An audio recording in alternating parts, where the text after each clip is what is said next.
cet homme très pieux est tombé amoureux d'une femme chrétienne de confession.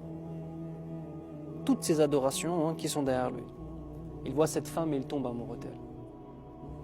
Épris d'elle, amoureux d'elle, fou d'elle. Elle ne quitte plus son esprit.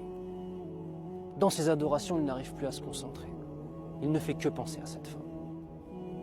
Il prend son courage à deux mains, il va la voir et lui propose le mariage.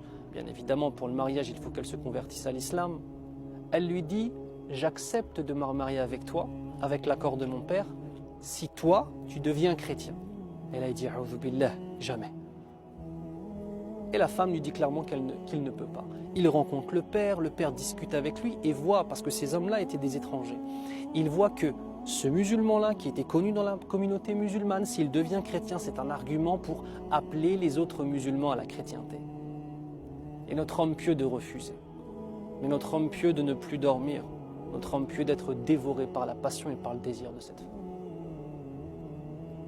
Puis il se dit, je vais faire semblant d'être chrétien, mais je vais garder la foi dans mon cœur. Ça y est, le diable l'a eu. Alors il fait preuve d'apostasie, il quitte l'islam. Et il devient chrétien pour se marier avec cette femme. Et il passe des années qu'il pourrait qualifier lui-même d'heureux. Pourquoi? Il avait une divinité qui s'appelle Allah.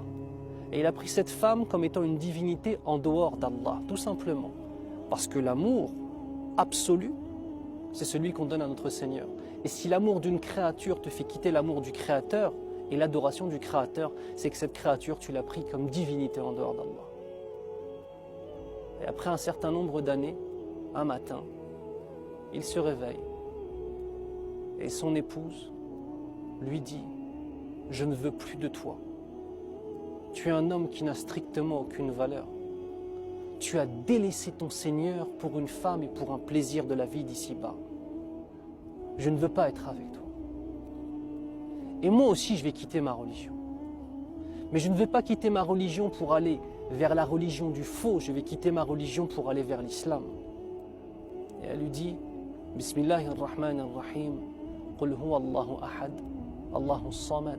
Lam yalid wa lam yulad. Wa lam yakul lahu kufuwan ahad. » Dans la traduction de Surat al-Ikhlas que vous connaissez tous. Dit, c'est Allah le Seigneur unique. L'unique. Le Seigneur absolu. Celui qui n'a pas engendré et qui n'a pas été engendré.